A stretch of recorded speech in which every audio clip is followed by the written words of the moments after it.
Salut chers auditeurs et auditrices qui suivez l'art oratoire, je suis Joseph Nguettaredi, étudiant en deuxième année de théologie au grand séminaire Saint-Robert Bellarmé de Maïdi, en RDC. Je viens pour partager ensemble avec vous autour du thème transformation sociétale à travers la responsabilité individuelle et l'altruisme, une voie illuminative pour l'Afrique. La question du changement sociétal et de la transformation individuelle a toujours été au cœur des préoccupations tant philosophiques que sociales. J'aimerais m'entretenir avec vous aujourd'hui sur la thèse selon laquelle l'Afrique ne changera pas collectivement si chacun de nous n'arrivait pas à prendre conscience de pouvoir d'abord changer soi-même. Cette idée qui repose sur l'observation selon laquelle la volonté générale des Africains aujourd'hui pour le changement coexiste avec une certaine résistance au changement personnel, engendrée souvent par l'égocentrisme et aussi la conformité sociale. Nous explorerons aussi avec vous la notion de la responsabilité individuelle dans ce processus de changement, ainsi que le rôle crucial que joue l'altruisme dans, dans la réalisation d'une transformation sociétale authentique. Le premier point, je l'intitule La condition humaine et la volonté au changement. La nature humaine est marquée par une dualité fascinante. D'un côté, une aspiration profonde au changement et à l'amélioration de soi et de son environnement. Et de l'autre, il y a toujours une tendance à la résistance au changement, souvent alimentée, comme nous venons de le dire, par l'égocentrisme et ensuite la peur de la différence. Cette dualité, je pense, se reflète dans la volonté collective de changer le monde tout en évitant de se remettre en question individuellement. L'histoire de l'humanité est jalonnée par de mouvements et de changements et de réformes sociales, tous motivés par une vision idéaliste de pouvoir changer le monde en meilleur. Cependant, ces aspirations sont souvent confrontées à des obstacles internes tels que l'attachement à l'ego et à la recherche de la gratification personnelle, ainsi qu'à des obstacles aussi externes tels que la résistance au changement dans les structures sociales établies. C'est là que la volonté de changement doit persister, cette volonté alimentée par un désir de progrès et de réalisation individuelle. C'est cette aspiration qui doit pousser les Africains aujourd'hui à remettre en question les normes sociales, à défier les injustices et à rechercher des alternatives plus justes et plus équitables. Cependant, cette volonté de changement est souvent entravée par la tendance humaine qui se conforme aux attentes sociales et à suivre un chemin déjà tracé par la majorité, entre guillemets, le système. Cette conformité sociale limite ainsi notre liberté individuelle et entrave la capacité de nombreux jeunes Africains à envisager de perspectives alternatives et novatrices. Ainsi, chers auditeurs et auditrices, pour que le changement sociétal puisse réellement se produire en Afrique, il est impératif que chaque Africain assume d'abord la responsabilité de sa propre transformation. Cela implique de remettre en question les schémas de pensée et les comportements égocentriques et de cultiver des valeurs telles que l'empathie, la compassion et la solidarité envers autrui. Nous passons maintenant au deuxième point que j'ai intitulé la responsabilité individuelle. Au cœur de tout changement sociétal se trouve cette notion que nous appelons tous cette notion fondamentale de responsabilité individuelle. C'est tout simplement la reconnaissance que chaque individu détient une part de responsabilité dans la création et la transformation de la société auquel elle appartient.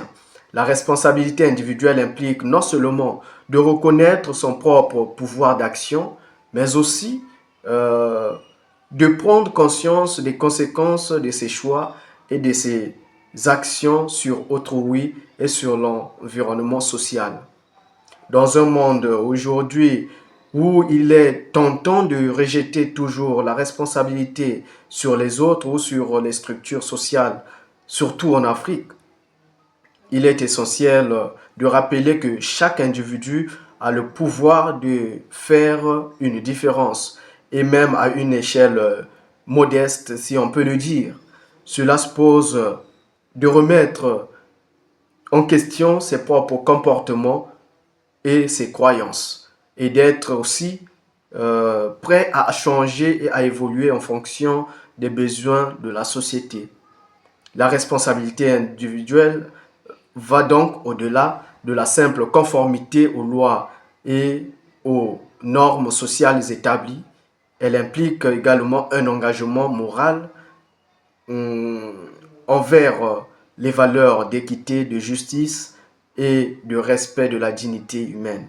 Il pose de reconnaître aussi les inégalités et les injustices qui persistent dans notre société africaine et de travailler activement à les combattre, que ce soit par le biais de l'activisme ou du bénévolat ou de la sensibilisation. Le troisième point, l'altruisme comme solution au changement. Dans notre quête pour un changement authentique, l'altruisme émerge comme étant cette force motrice puissante. L'altruisme défini comme la disposition à agir dans l'intérêt du bien-être des autres offre une voie alternative à l'égocentrisme que nous avons submentionné et à la compétition destructrice. L'altruisme repose sur la reconnaissance de notre interconnexion et de notre interdépendance, non seulement en tant qu'Africains, mais surtout comme des êtres humains.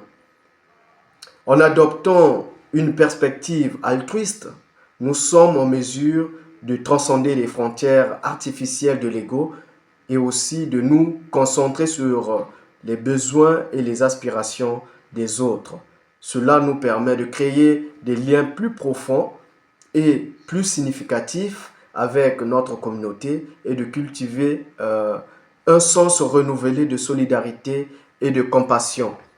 Une société basée sur l'altruisme valorise la coopération plutôt que la compétition, la compassion plutôt que l'indifférence et le bien-être collectif plutôt que la réussite individuelle.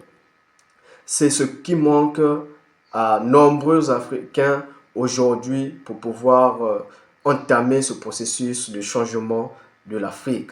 Cela implique de mettre en place des structures sociales et politiques qui favorisent l'égalité des chances et de redistribution équitable des ressources afin de garantir que chacun puisse réaliser son plein potentiel au niveau de la société africaine.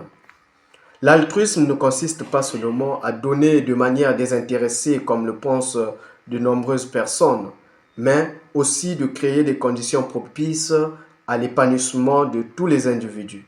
Cela peut passer par des actions concrètes telles que le bénévolat, le partage des ressources et le soutien mutuel, mais aussi par une transformation profonde de nos attitudes et de nos valeurs.